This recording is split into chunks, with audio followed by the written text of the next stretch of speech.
মদিনার মসজিদে নববী, যেখানে রয়েছে ইসলামের নবী ও প্রথম খলিফাদের কবর। মসজিদে নববী বা মদিনা গ্র্যান্ড মসজিদ মুসলমানদের কাছে দ্বিতীয় পবিত্রতম স্থান হিসেবে বিবেচনা করা হয়। ইসলাম প্রচারের শুরুর দিকে তৎকালীন কেন্দ্র মদিনায় এই মসজিদ তৈরি করা হয়েছিল। ইসলামের নবী মোহাম্মদ এই মসজিদের প্রথম ইমাম ছিলেন। আজকের সৌদি আরবের মক্কা থেকে মদিনা তৎকালীন ইয়াথরিবে হিজরতের পর প্রথম বছরে ইসলামের নবী এই মসজিদটি নির্মাণ করেছিলেন, যাকে আরবি ভাষায় আল মসজিদ আল নাবাউইজ বলা হয়। এটি মদিনায় নির্মিত দ্বিতীয় মসজিদ। এর আগে এখানে কিউবা মসজিদ ছিল। সাফিউর রহমান আল মুবাকারাক ফুরি তার দ্য সিল্ড নেকটার বইতে এমনটা উল্লেখ করেন। এটি এমন এক স্থান যেখানে ১০ লাখ বছরের পুরনো ইসলামিক স্মৃতিস্তম্ভ রয়েছে। ইসলামী ঐতিহ্য অনুসারে মসজিদে নববীতে যে নামাজ আদায় করা হয় তা আল মসজিদ আল হারাম কাবা ব্যতীত অন্য যে কোনো মসজিদে ১,০০০ নামাজ আদায় করার চাইতেও উত্তম। ইসলামের নবী এবং তার দুজন ঘনিষ্ঠ সহচর আবু বকর ও উমর সমাধি এখানে রয়েছে। সেই সাথে নবীর অন্যান্য স্ত্রীর বাড়িঘর এবং রওদা জান্নাতের উদ্যানের ঝর্ণা অবশেষে মসজিদের ভেতরে অন্তর্ভুক্ত করা হয়েছে। শত শত বছর ধরে মসজিদটি সম্প্রসারণের কারণেই তা সম্ভব হয়েছে। সহি আল বুখারীর আবু হুরায়রার মতে নবী মোহাম্মদ সাল্লাল্লাহু আলাইহি ওয়াসাল্লাম বলেছেন, আমার বাড়ি এবং মিম্বরের মাঝে জান্নাতের বাগানের একটা অংশ আছে। প্রায় ১৪০০ বছর আগে অর্থাৎ ৬৩২ খ্রিস্টাব্দে এই মসজিদটি ইসলামের নবীর বাড়ির কাছে নির্মাণ করা হয়। ১,৪০০ বছরেরও বেশি সময় ধরে কয়েক দফায় নকশা পরিবর্তন ও সম্প্রসারণের মধ্য দিয়ে চলে এর নির্মাণ কাজ। এর মধ্যে সবচেয়ে বড় নির্মাণ কাজটি পরিচালনা করেছিলেন প্রয়াত বাদশাহ আবদুল্লাহ বিন আব্দুল আজিজ, যা এখনও অব্যাহত রয়েছে। চলমান সম্প্রসারণ কাজের মধ্যেই প্রতি বছর লাখ লাখ দর্শনার্থী এবং হজযাত্রী মসজিদটিতে ভিড় করেন। ধারণা করা হয় পুরো কাজ শেষ হওয়ার পর এই মসজিদে প্রায় ১৮ লাখ মুসল্লি একসাথে নামাজ আদায় করতে পারবেন। আশেপাশে কি রয়েছে? নবীর মসজিদকে ঘিরে থাকা কয়েকটি বড় ভবন এবং স্থাপনার মধ্যে রয়েছে ঐতিহাসিক জান্নাতুল বাকের কবরস্থান, যেটা এখন মসজিদের পশ্চিম সীমানার বাইরে আছে। এটি নবীর শত শত উম্মতের বিশ্রামের জায়গা। মসজিদের আশেপাশের অন্যান্য স্থাপনার মধ্যে রয়েছে সৌদি সরকারি সংস্থা, সেই সঙ্গে চিকিৎসা সুবিধা, বিলাসবহুল হোটেল, শপিং মল এবং প্রধান রাস্তা। রক্ষণাবেক্ষণ: বীর মসজিদ এবং পবিত্র মসজিদ দুটোই জেনারেল প্রেসিডেন্সি এজেন্সি দ্বারা পরিচালিত হয়। মসজিদের রক্ষণাবেক্ষণের দায়িত্ব কঠোরভাবে রাজপ্রাসাদ থেকে পালন হয়ে থাকে। সৌদি বাদশাহকে দুটি পবিত্র মসজিদের রক্ষক হিসেবে সম্বোধন করা হয়। ইসলামের নবী প্রথম মসজিদ নববীতে ইমামতি করেছিলেন। তার মৃত্যুর পরে তার সহচর এবং তাদের পরবর্তী প্রজন্ম ইমামতি করে চলেছেন। স্পষ্টতই নবীর কোনো সহকারী ইমাম ছিলেন না, তবুও মাঝে মাঝে তিনি আবু বকরকে তার নিকটতম সঙ্গীকে নামাজে নেতৃত্ব দেওয়ার নির্দেশ দিতেন। তবে একদিন আবু বকর যখন নামাজে নেতৃত্ব দিচ্ছিলেন তখন নবী মসজিদে প্রবেশ করেন। এরপর আবু বকর পিছু হটে যান এবং আল্লাহর রসুল নামাজে ইমামতি করেন। নবীর মৃত্যুর পরে আবু বকর মদিনার প্রথম খলিফা ও ইমাম হন। সেই সময় থেকে বর্তমান প্রজন্ম পর্যন্ত আরও অনেকে মসজিদে ইমামতি করেছেন। আল মোবারাক ফুরি অনুসারে মসজিদে নববীতে ইসলামের নবী মোহাম্মদ দ্বারা নির্ধারিত প্রথম মুয়াজ্জিন ছিলেন বিলাল বিন রাবাহ। আবদুল্লাহি ইবনে জায়েদ একদিন নবীর কাছে তার স্বপ্নের কথা বলেন। তিনি নামাজের জন্য ডাক দেওয়ার স্বপ্ন দেখেছিলেন। এরপর নবী তাকে বলেন বিলালকে এই শিক্ষা দিতে, কারণ মুয়াজ্জিন হিসেবে আজান পরিবেশন করার জন্য বিলালের কণ্ঠ ছিল বেশ জোরালো। মসজিদে নববীর প্রধান মুয়াজ্জিন শেখ আব্দুর রহমান খাশোগজির মতে প্রতিদিন ৫ ওয়াক্ত নামাজের জন্য এখন ১৭ জন মুয়াজ্জিন রয়েছেন।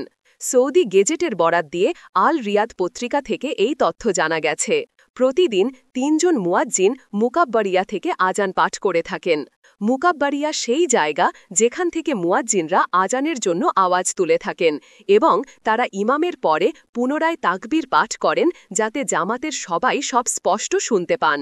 মসজিদের গোড়াপত্তন হয়েছিল কিভাবে? মোবারাক ফুরির মতে নবী মদিনায় পৌঁছে সাহল ও সুহাইল নামের ২ এতিমের কাছ থেকে ১০ দিনার দিয়ে এই জমি কিনেছিলেন। ওই জমিটি খেজুর শুকানোর কাজে ব্যবহৃত হতো।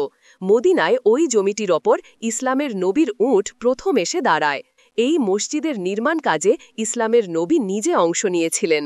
পাথরের ভিত্তির ওপর মাটির দেয়াল তৈরি করা হয়। ছাদের কিছু অংশ ঢাকতে তিনি ব্যবহার করেন খেজুর গাছের গুঁড়ি ও ডাল। এটি মসজিদ আল আকসার দক্ষিণমুখী ছিল, যা ছিল তৎকালীন কিবলা, এবং এই মসজিদের ৩টি দরজা ছিল। গরিব ও আগন্তুকদের আশ্রয় দেওয়ার জন্য পিছনের দিকে একটি ছায়া ঘেরা জায়গাও ছিল, যেটির নাম আল সাফা। কিবলা কাবার দিকে পরিবর্তন হয়ে গেলে এই আশ্রয়স্থলটি পরবর্তীতে উত্তরে সরিয়ে নেওয়া হয়। দক্ষিণ দিকের পেছনের দরজাটি বন্ধ করে দিয়ে এর পরিবর্তনে উত্তরে নতুন একটি দরজা প্রতিস্থাপন করা হয়।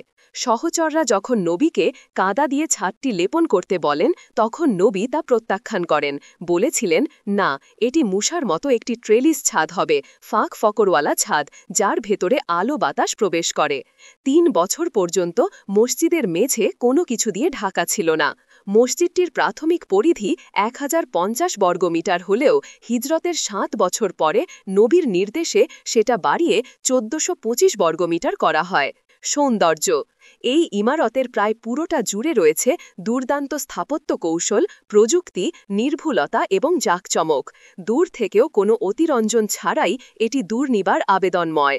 এই মহান মসজিদের ভেতর থেকে শুরু করে বাইরের সৌন্দর্য জুড়ে রয়েছে প্রযুক্তি, স্থাপত্যশৈলী, ব্যবস্থাপনা, দক্ষতা এবং নির্ভুলতার ছাপ। এর বাইরের প্রাঙ্গণ থেকে ভেতরের অঙ্গন এবং মেঝে থেকে ভবনের ছাদ পর্যন্ত সাজানো হয়েছে অসংখ্য আকর্ষণীয়, চোখ ধাঁধানো সব অলংকার দিয়ে। এর আকার ও উচ্চতা, গম্বুজ ও মিনার, উঠোন ও ছাউনি, ছাদ ও সিলিং, আলো ও শব্দ ব্যবস্থা, শীতলীকরণ ও আরামের ব্যবস্থা, দেয়াল ও মেঝে, দরজা ও সিঁড়ি, স্তম্ভ, এমনকি গালিচা, মসজিদটির এমন প্রতিটি অনুষঙ্গের মানকে কোনো শব্দ দিয়ে ব্যাখ্যা করা অন্যায় হতে পারে। নববীর মসজিদ বিষয়ক মুখপাত্র শেখ আব্দুল ওয়াহেদ আল হাত্তাব বলেছেন, মসজিদের ভেতর এবং বাইরের স্তম্ভগুলোতে 250টি স্বয়ংক্রিয় ছাতা স্থাপন করা হয়েছে, যেন মুসল্লিদের বৈরী আবহাওয়া এবং বৃষ্টিপাত থেকে রক্ষা করা যায়। এই কাস্টমাইজড ছাতাগুলোয় নিজস্ব পানি নিষ্কাশন ব্যবস্থা রয়েছে। প্রতিটি ছাতার মাধ্যমে 800 জনকে ছায়া দেয়া যায় বৃষ্টি এবং বৈরী আবহাওয়া থেকে, যা মোট 143 বর্গমিটার জায়গা ঢেকে রাখতে সক্ষম। প্রেসিডেন্সি থেকে পাওয়া মসজিদের আর্কিটেকচারাল ম্যাপ অনুযায়ী মসজিদটিতে বর্তমানে 41টি গেট রয়েছে। প্রতিটি দরজার ওপরে আরবি শিলালিপি সহ একটি প্রস্তর ফলক রয়েছে। শান্তি ও সুরক্ষার সাথে প্রবেশ করো, সূরা আল হিজর 15:46। তবে শেখ আল হাত্তাবের হিসাব অনুসারে মোট দরজার সংখ্যা 85টি। কিছু প্রবেশদ্বারে একটি দরজা রয়েছে, আবার কিছু প্রবেশদ্বারে 2টি, 3টি, এমনকি 5টি দরজাও রয়েছে। লিফট সংযুক্ত হওয়ায় নিচতলা থেকে ছাদ পর্যন্ত যাওয়া যায়। মসজিদের সম্প্রসারণ: হিজরতে প্রথম বছরে ইসলামের নবীর নির্মিত মসজিদটির প্রাথমিক পরিধি ছিল 1050 বর্গমিটার। পবিত্র মসজিদ এবং নবীর মসজিদের সৌদি জেনারেল প্রেসিডেন্সি এ তথ্য জানিয়েছে। জেনারেল প্রেসিডেন্সির মুখপাত্র আল হাত্তাব ওকাজ নিউজপেপারকে বলেছেন যে হিজরতের 7 বছর পরে নবী খাইবার থেকে ফিরে আসার পরে তার নির্দেশে প্রথমবারের মতো মসজিদটি 1425 বর্গমিটার পর্যন্ত সম্প্রসারণ করা হয়। তার মৃত্যুর কয়েকশো বছর পরে মসজিদটি বেশ কয়েক দফা পুনর্গঠন, সংস্কার ও সম্প্রসারণের মধ্যে দিয়ে গিয়েছে। খলিফা উমরের শাসনামল থেকে শুরু করে উসমান পর্যন্ত, এরপর উমাইয়া, আব্বাসীয়, অটোম্যান থেকে সৌদি যুগ পর্যন্ত চলেছে এই মসজিদের কাজ। নবীর একটি হাদিসে বলা হয়েছে, এই মসজিদে একবার নামাজ পড়া মক্কান আল মসজিদ আল হারাম কাবা ব্যতীত অন্য যে কোনো মসজিদে 1000 বার নামাজ পড়ার চাইতে উত্তম। হজ ও ওমরার সময় লাখ লাখ মুসল্লি মসজিদে সমবেত হন। খলিফা উমর বলেছিলেন, যতদিন এটা তার ভিত্তির ওপর দাঁড়িয়ে আছে, যদি এই সম্প্রসারণ সিরিয়া পর্যন্ত বাড়ানো হয় তাতে কোনো ক্ষতি নেই। নবী মোহাম্মদ সাল্লাল্লাহ অ্যান্ড আরবানাইজেশন অফ মাদিনা, হজরত মোহাম্মদ সাল্লাল্লাহ এবং মদিনা নগরায়ন শীর্ষক একটি গবেষণা প্রতিবেদনে ড স্পাহিক ওমর বলেছেন যে মসজিদটি এখন এর মূল আকারের চেয়ে প্রায় 100 গুণ বড় এবং মদিনার প্রাচীন শহরের প্রায় পুরোটা জুড়ে ছড়িয়ে গেছে। ড মোহাম্মদ ওয়াজিদ আখতার তার 9 things you didn't know about the prophet mosque নবীর মসজিদ সম্পর্কে যে 9টি জিনিস আপনি জানেন না এ উদ্ধৃত করেছেন যে মসজিদের বেষ্টনীটি বর্তমানে মদিনা উপকূলে অবস্থিত বাকি কবরস্থানেরও সীমান্ত বেষ্টনী হিসাবে কাজ করছে যেটা কিনা এক সময় মদিনার আরেক প্রান্তে ছিল মসজিদটি এখন পুরনো মদিনার ভূমিকে ঢেকে রেখেছে নবীর পরে 638 খ্রিস্টাব্দে উমরের খেলাফতের সময় প্রথম সম্প্রসারণের কারণ ছিল অতিরিক্ত মানুষের ভিড় খলিফা উমর পশ্চিম দক্ষিণ ও উত্তরের পার্শ্ববর্তী জমিগুলো কিনে মসজিদটি সম্প্রসারণ করেন পূর্ব অংশে যেখানে নবীর স্ত্রীদের ঘরগুলো ছিল সেখানে কোনো প্রভাব পড়েনি মসজিদটি যখন মুসল্লিদের হিসাবে ছোট হয়ে যায় তখন খলিফা উমরের উত্তরসূরি উসমানও 29 হিজরি অর্থাৎ 650 খ্রিস্টাব্দে তার সহচরদের সাথে পরামর্শের ভিত্তিতে মসজিদ সম্প্রসারণ ও উন্নত করেন আরব নিউজ অনুসারে উসমানের আমলে খোদাই করা প্লাস্টার দেয়া পাথরের দেয়াল খোদাই করা পাথরের কলাম এবং সীসার ওপর বসানো লোহার রড এবং সেগুন কাঠের ছাদ ছিল মদিনার গভর্নর ওমর বিন আব্দুল আজিজ 707 খ্রিস্টাব্দে উমাইয়া খলিফা আল ওয়ালিদ ইবনে আব্দুল আল মালিকের নির্দেশে মসজিদটি পুনর্গঠন এবং 6440 বর্গমিটার পর্যন্ত সম্প্রসারণ করেন তিনি 4 কোণে 4টি মিনার এবং একটি ফাঁপা মিহরাব নির্মাণ করেন মসজিদের ভেতরের দেয়ালগুলো মার্বেল সোনা এবং মোজাইক দিয়ে সাজানো হয় ভবনে কলামের সংখ্যা বেড়ে 232-এ দাঁড়ায় 161 থেকে 165 হিজরি পর্যন্ত আল মাহদি আব্বাসী খলিফা মসজিদের পরিসর 8890 বর্গমিটার পর্যন্ত বাড়ান 60টি জানালা এবং 24টি দরজা যুক্ত করেন 65 হিজরিতে 1257 খ্রিস্টাব্দে মসজিদে অগ্নিসংযোগের পরে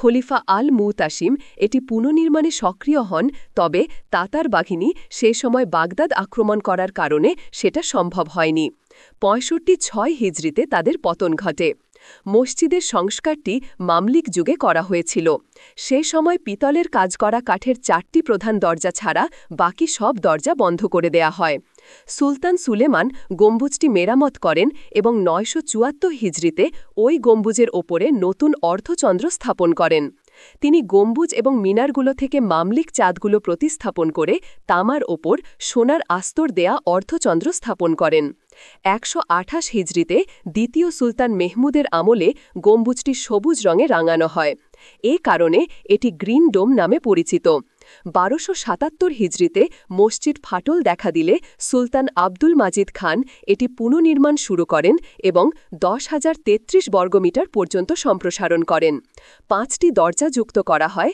প্রাচীরটি 11 মিটার পর্যন্ত বাড়ানো হয় গম্বুজের সংখ্যা বেড়ে 170টি হয় এছাড়া 600টি তেল প্রদীপও যুক্ত করা হয় আল জাজিরার get to know the prophet's mosque নবীর মসজিদ সম্পর্কে জানুন প্রতিবেদনে এ তথ্য জানা যায় 1327 হিজরিতে 1909 খ্রিস্টাব্দে আরব উপদ্বীপে এই মসজিদটি ছিল প্রথম স্থান যেখানে বিদ্যুতের আলো পৌঁছায় সুলতান গালিব আল কোয়াইতি তার the holy cities the pilgrimage and the world of Islam পবিত্র শহর তীর্থযাত্রা এবং ইসলামের বিশ্ব শীর্ষক বইয়ে এই তথ্য দিয়েছেন সৌদি যুগে এসে বাদশাহ আব্দুল আজিজ আল সৌদ 1950 সালে মসজিদটি 16,327 বর্গমিটার পর্যন্ত সম্প্রসারণ করেন যেখানে ছিল 706টি স্তম্ভ এবং 170টি গম্বুজ নবীর মিম্বর মদিনার গ্র্যান্ড মসজিদের সবচেয়ে মূল্যবান স্থানগুলোর একটি হল নবীর মিম্বর যেখানে তিনি তার সহচরদের খুতবা শোনাতেন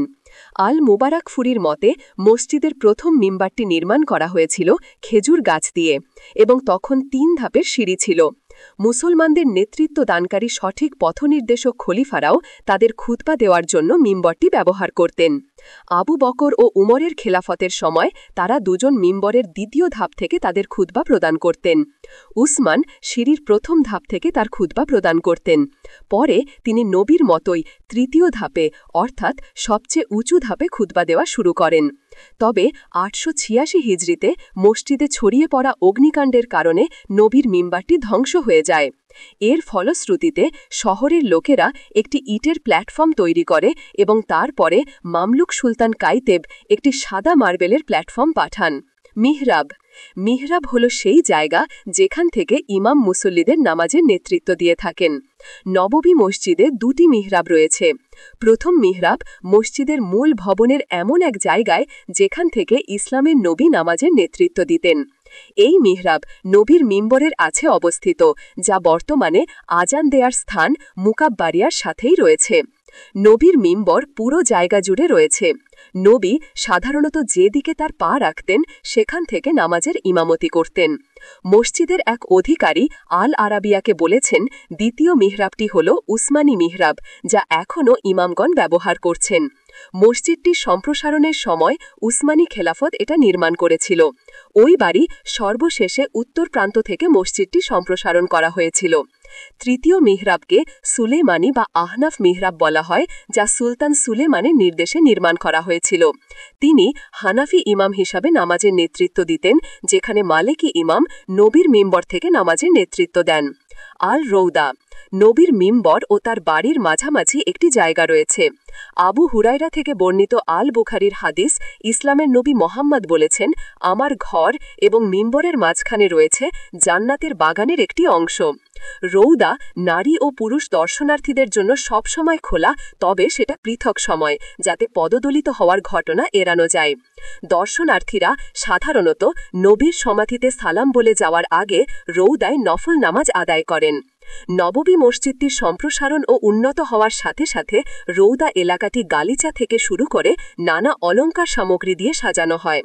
পবিত্র মসজিদ এবং নববী মসজিদের সৌদি জেনারেল প্রেসিডেন্সি রৌদার পরিধি ৩৩০ বর্গমিটার রেখেছিল। দৈর্ঘ্য ২২ মিটার এবং প্রস্থ ১৫ মিটার। এই অঞ্চলে মানুষের নিরবচ্ছিন্ন চলাচল নিশ্চিত করতে সব সময় নিরাপত্তা বাহিনী নিয়োজিত রাখা হয়। অন্যান্য কর্মীদের রাখা হয় সবকিছু শৃঙ্খলায় রাখতে। সবুজ গম্বুজ, সবুজ গম্বুজটি নবীর মসজিদের অন্যতম প্রসিদ্ধ সৌধ। ইসলামের নবী সেই সঙ্গে আবু বকর ও উমরের কবরের ওপর নির্মিত প্রকোষ্ঠের ওপর এই গম্বুজটি নির্মাণ করা হয়। ওয়াফা আল ওয়াফাতে আল সামহুই বলেছেন যে প্রথম গম্বুজটি নবীর কবরের ওপর ৬০০ বছরেরও বেশি সময় পরে নির্মিত হয়েছিল। এর মধ্যে প্রথমটি ১২৭৯ সালে ৬৭৮ হিজরি কাঠ দিয়ে তৈরি করেছিলেন সুলতান কালাউন। ভেতরেও একটি গম্বুজ রয়েছে যা অনেক ছোট এবং সেখানে নবী, আবু বকর এবং উমরের নাম খোদাই করে লেখা আছে। একে নিচ থেকে একটি বর্গাকার মনে হলেও ওপর থেকে অষ্টভুজ দেখায়।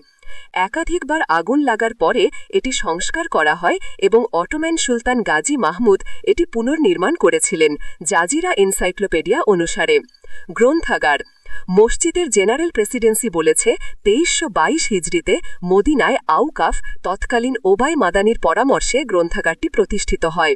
পাঠাগারটিতে পাঠককক্ষের পাশাপাশি অডিও গ্রন্থাগার বিভাগ রয়েছে, যেন নবীর মসজিদের পাঠ, খুতবা ও দোয়া সংরক্ষণ করা যায়। কারিগরি বিভাগ ২২ নম্বর দরজায় অবস্থান পাণ্ডুলিপিগুলির বাঁধায়, পুনরুদ্ধার এবং সংরক্ষণের কাজ করে। বিরল বই বিভাগ লাইব্রেরিতে থাকা বিরল বইগুলো প্রকাশের তারিখ, সাজসজ্জা, আকার, ছবি ইত্যাদির হিসাবে সংরক্ষণ করে থাকে। অন্যান্য বিভাগগুলোর মধ্যে পাণ্ডুলিপি বিভাগ, ডিজিটাল গ্রন্থাগার, গবেষণা ও অনুবাদ, সুরক্ষা এবং নিরাপত্তা বিভাগ, উপহার এবং বিনিময় বিভাগ এবং প্রচার বিভাগ রয়েছে। গ্রন্থাগারটিতে পুরুষ, নারী এবং শিশুদের জন্য যে পাঠককক্ষ রয়েছে সেটার অবস্থান বর্তমানে মসজিদের ভেতরে। বিশ্বের বৃহত্তম মসজিদগুলোর মধ্যে একটি আল মসজিদ আল নববী অপূর্ব নকশায় এবং যথাযথ প্রযুক্তিতে সজ্জিত। এটির চলমান পুনর্নির্মাণ, সম্প্রসারণ এবং সৌন্দর্য বর্ধনে শত কোটি সৌদি রিয়াল খরচ হচ্ছে। প্রতি বছর লাখ লাখ মুসলমান হজ যাত্রী এবং দর্শনার্থীদের নিয়মিত সফরের জন্য, বিশেষ করে রমজান এবং হজের সময়ে সৌদি বাদশাহ এই মসজিদকে আরও আরামদায়ক এবং আকর্ষণীয় করার